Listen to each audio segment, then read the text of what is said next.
The need for air supremacy over the past 60 years has been an intermittent yet driving force in the development of fighter aircraft. And one by one, certain design and performance characteristics became the criteria against which new fighters were developed. Now, for the first time, a practical, multi-mission fighter emerges that balances all the criteria required for a successful fighter.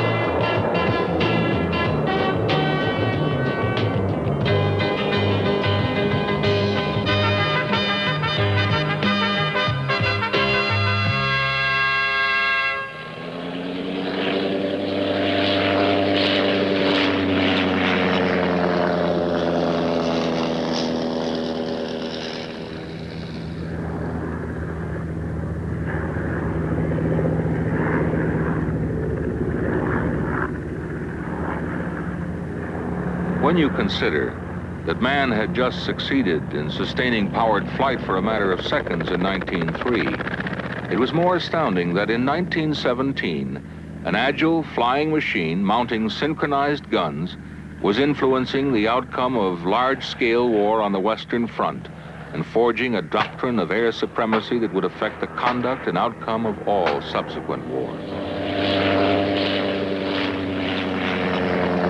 Air battles, ever since, have been won by aggressive pilots in aircraft that either enhanced or limited their chances for victory.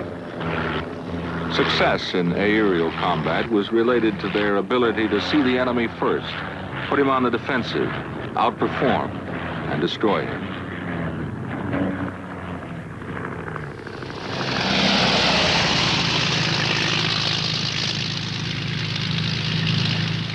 While the maneuverings of Lufbery and Immelman have not changed, design characteristics that would allow the pilot to keep track of the enemy once he was found, then outmaneuver and outlast him, were to influence the development and success of every fighter in the years to come. It took 20 years and the certainty of war in Europe to obsolete the biplane and cause the development of two all-metal low-wing fighters, the Me-109 and the Spitfire, each earning a legendary place in history during the Battle of Britain. Common to all fighters of boundary-conscious European nations, the Spit and 109 were both short-legged defensive machines. The Me-109 could outclimb and outdive the Spit, enjoyed some altitude advantage, had longer range armament, but visibility from its small canopy was quite poor. The Spitfire, with better visibility, was slightly faster, having excellent handling qualities and outstanding high-altitude maneuverability. Its excellent turning ability and its firepower proved decisive in the air war over Britain. Agility, then as now, meant responsive aircraft with superior acceleration and tight turning characteristics. Beyond the skies over England, however, long-range strategic bombing missions deep into enemy territory were suffering dramatic losses for lack of escort protection the defensive fighter could not furnish. 3 U.S. fighters progressively solved this problem. Of the P-38, P-47, and P-51, it was the 51 with large internal fuel capacity that was able to accompany heavy bombers to the extreme limits of their operations. The Mustang combined the best climbing, turning, and diving characteristics of European fighters, had much improved visibility, and produced a kill ratio of 7-to-1. As the most versatile fighter of World War II, the P-51 added the criteria for endurance to future fighter development. In the Pacific, Japanese pilots were flying lightweight Zeros that displayed an exceptional combination of maneuverability and range, but could sustain little in the way of battle damage.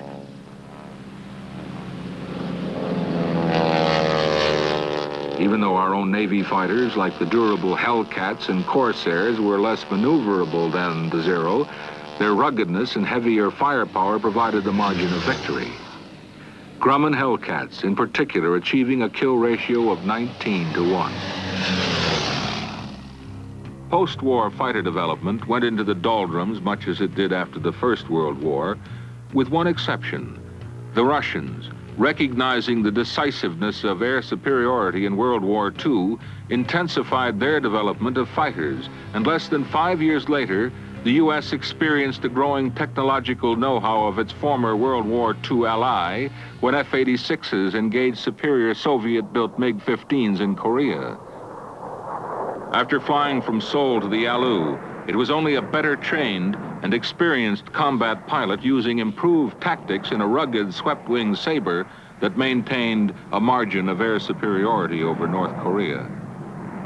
Although air combat over Korea still used close-in weapons, guns and rockets, it was now jet-powered, and the relatively tight turn of World War II was getting larger. The criteria for turning capability, range, and visibility that evolved from fighters past became even more critical in this conflict. By 1953, when the Korean War ended, the Soviets had already put their next MiG, the 17, into service, and then methodically produced the MiGs 19 and 21, all in a 5-year period. And the U.S. has faced all 3 of these highly maneuverable fighters in Vietnam. For the first time in the history of air combat, Vietnam saw the use of guided missiles as the primary air-to-air weaponry. U.S. fighters using mid-range Sparrow missiles were able to destroy enemy aircraft beyond visual contact using a radar weapon system that detects, acquires, launches, and guides this missile to the target. When close-in combat was experienced, the infrared guided Sidewinder accounted for most MiGs destroyed by U.S. fighters.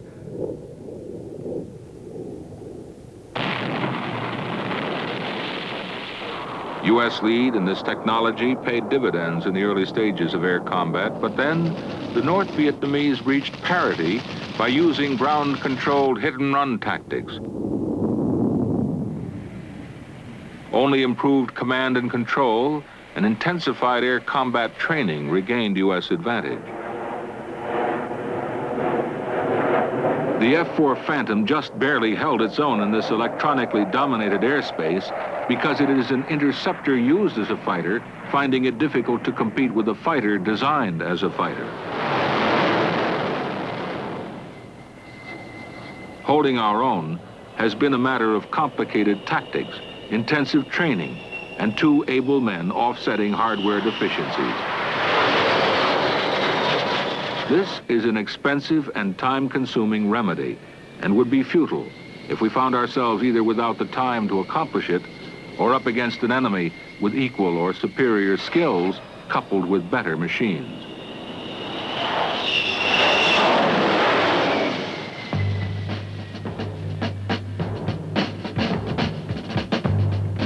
Every fighter pilot, from the very first gunslinger who flew a wood and wire crate at treetop level to today's manager of a very complicated weapons system, knows that air combat is not just weapon against weapon. It is a matter of skill and judgment, courage and aggressiveness. It is knowing those things about his own machine that might kill him rather than the enemy, a knowing of weaknesses in the enemy's airplane to be exploited, and having a healthy respect for the enemy's capability.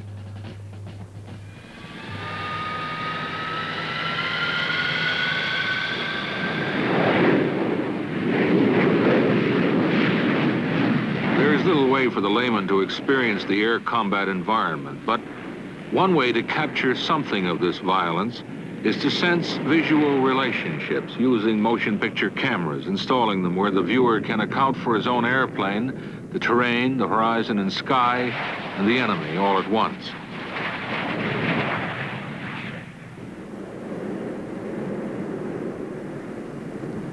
Flying like you plan to fight is the jargon of simulated combat. One man, in an F-8 against 2 in an F-4, Crusader against Phantom, standard Navy fighters. The imperative, find the other guy first.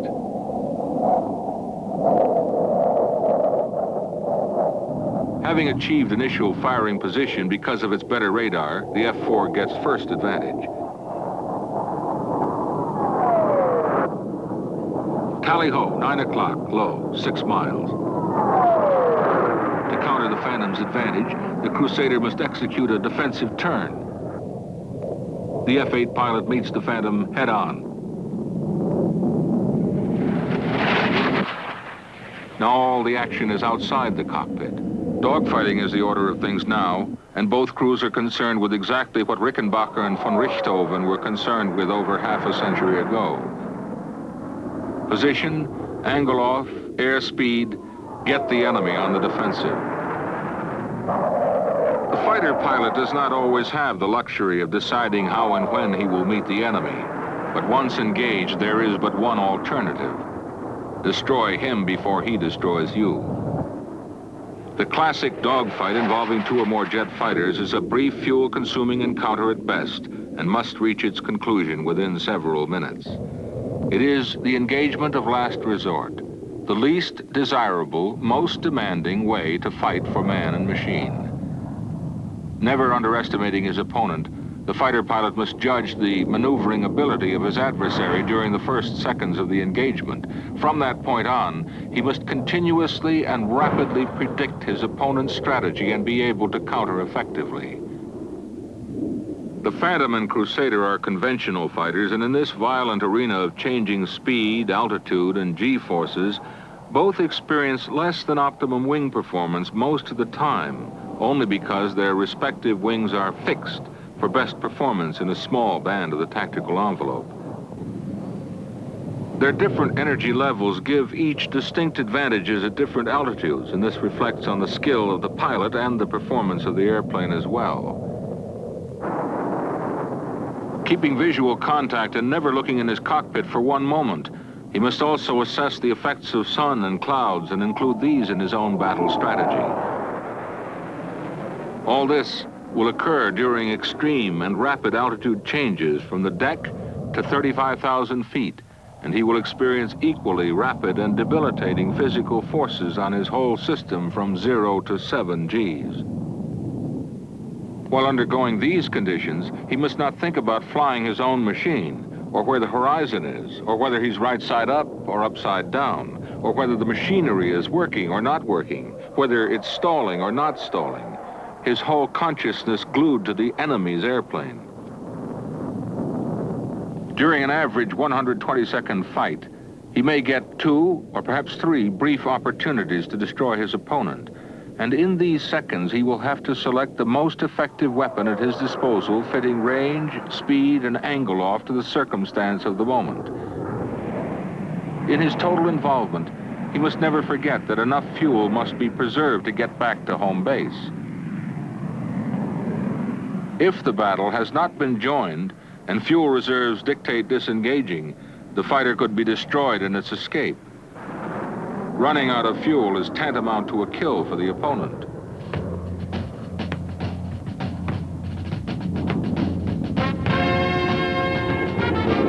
Today's air combat training involved 2 airplanes. Tomorrow it could be 4 or 6. The goal is to teach the pilot every fighter tactic in the book, never to consider being on the defensive, to exploit and become one with his own machine, to exploit the weaknesses of the adversary and his machine. All this against a day when an enemy, and whatever fighter he may put in the air, can be met with confidence. Air superiority, a rapidly advancing technology available to everyone, is a transient value, but maintaining it needs defining and redefining in terms of the enemy environment. Reviewing for a brief moment, this highly maneuverable swept-wing MiG-21 is an air superiority fighter better than any in our operational inventory. Since its initial design was laid down in the early 1950s as an uncluttered Mach 2 home defense day fighter, there has been a dramatic technical and political shift in Russian design philosophy. But the immediate Soviet aircraft threat comprises an advanced generation of fighters already in existence and the prototype development of several even newer types. Flogger, a swing-wing frontline tactical fighter, is operational. This is an aircraft operating at altitudes up to 50,000 feet at speeds of Mach 2.3, also possessing maneuverability and a combat radius in excess of the F-4 Phantom. Foxbat, a new extended performance fighter, is now operational and has been seen in an area of potential conflict. It is thought to have multiple air-to-air and long-range air-to-surface missile capability at a speed of Mach 3. More important, however, we currently have no fighter in our operational inventory that could consistently, if successfully, combat the Foxbat. Of the two, the Foxbat has substantially widened the combat spectrum, has amplified the need for air defense, and the absolute requirement to respond to more rapidly changing situations in a much enlarged envelope. In the meantime, a much newer problem faces even our most contemporary solution to containing the broad spectrum of Soviet air threats. And that's a generation of advanced tactical aircraft which further expands the performance of known Soviet fighters and missiles. This expanding Soviet technology includes launching cruise missiles against U.S. operations, not only from aerial platforms, but from highly mobile surface units as well. Nevertheless, the overall Soviet threat does not come as a surprise. It is a long-term product of determination and technological predictability. And while each element of the overall threat requires management, the largest responsibility for containing it lies in the realm of the fighter. Actual combat is the proving ground of last resort that tests the ability of fighting men and machines, a dynamic experience that isolates and emphasizes the need for improved aircraft that do not penalize either the air crew or the mission. So I think we do have shortcomings. I think the F-8, for the state of the art that it put forth, quite fine. But that was 15 years ago. We don't have that today. We need a new airplane to cope with a new threat, ECM and non-ECM environment. The threat has gone well beyond that.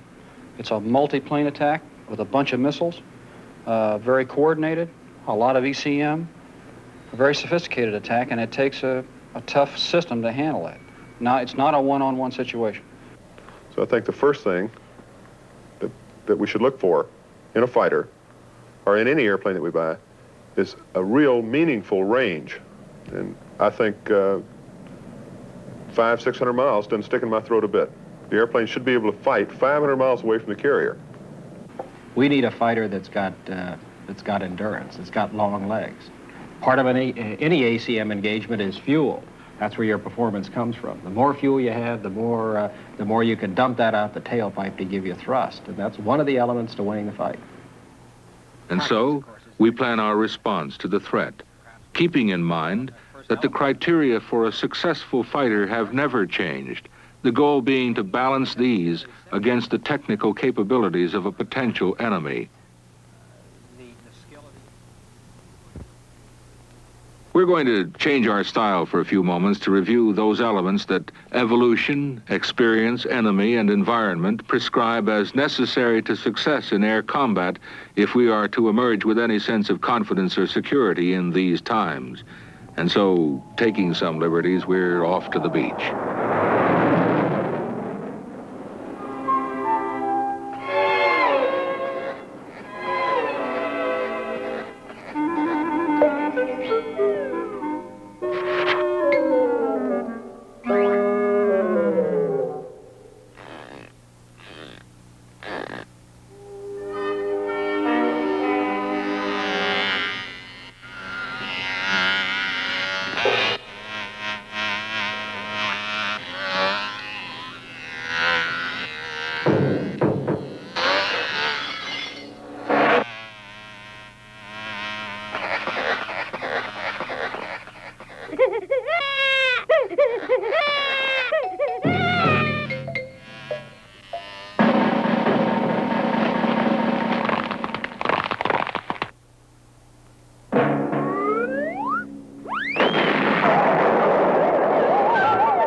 This Tomcat, by the book and the convenience of animated time, has learned all the qualifications for a successful fighter that almost 60 years of fighter development has taken to achieve. His all-metal counterpart is the Grumman F-14, the Navy's new generation, no trade-off, no compromise air superiority fighter. Designed against exacting mission requirements, it draws the past, the present, and the near future together in a single combat machine.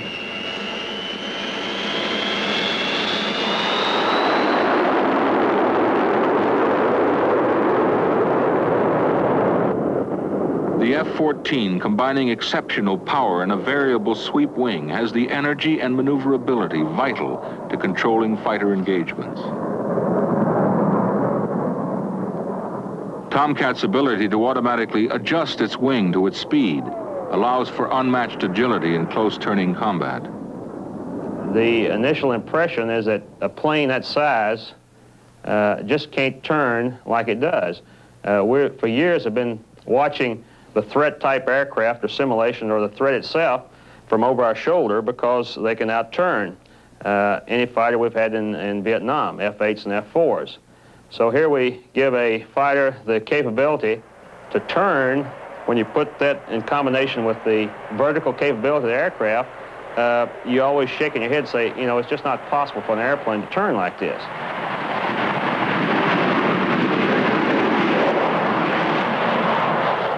Undoubtedly, the swing wing has given the F-14 an almost unique capability in fighter aircraft.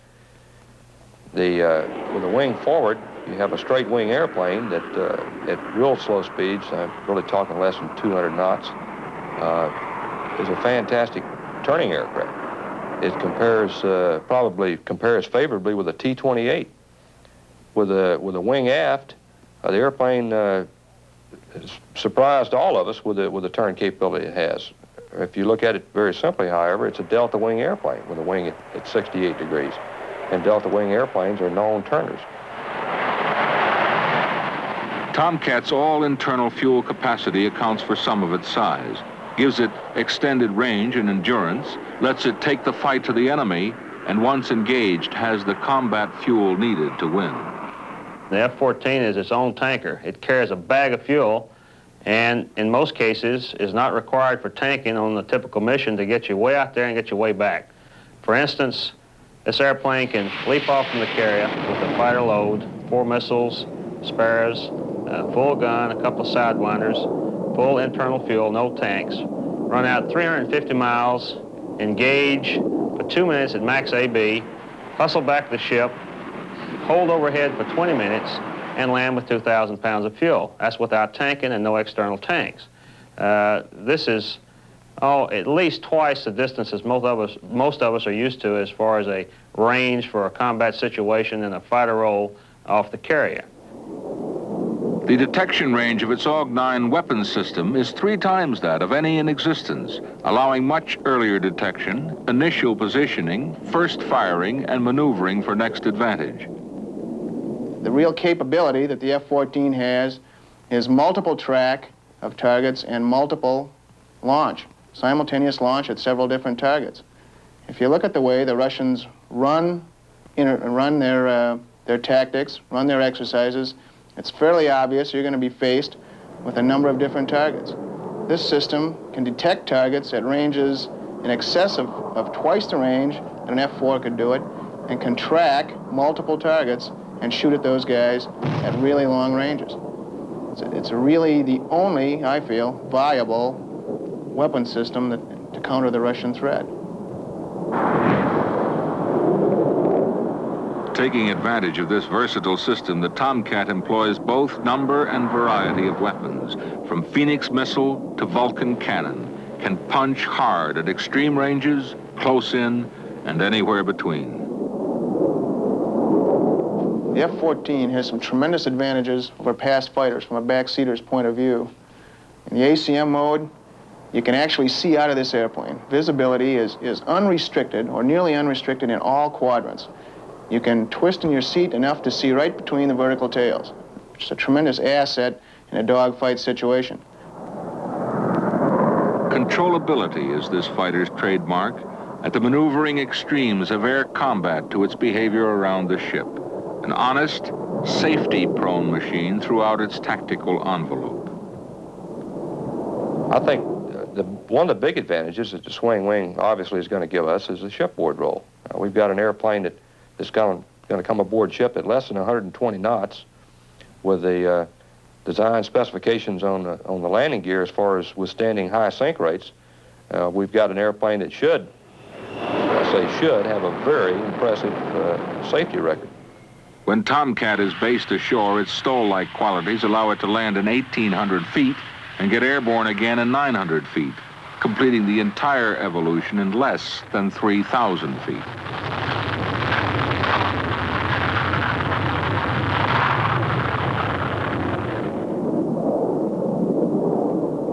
All criteria considered, the exceptionally agile 2-man swing-wing Tomcat with its versatile weapons system blends total force flexibility in all roles.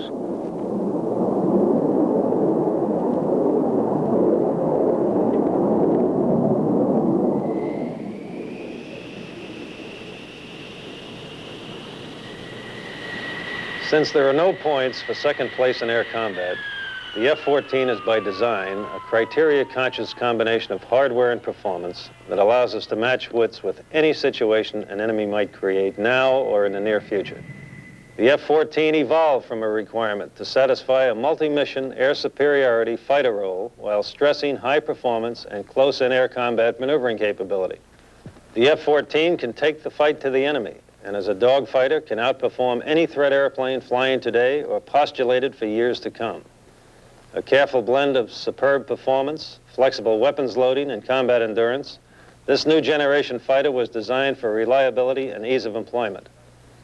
Though complex, it is a weapon system with a balanced combat capability, superior to the threat as we see it now, yet designed to absorb as much future technology as can be applied to threats we can reasonably predict.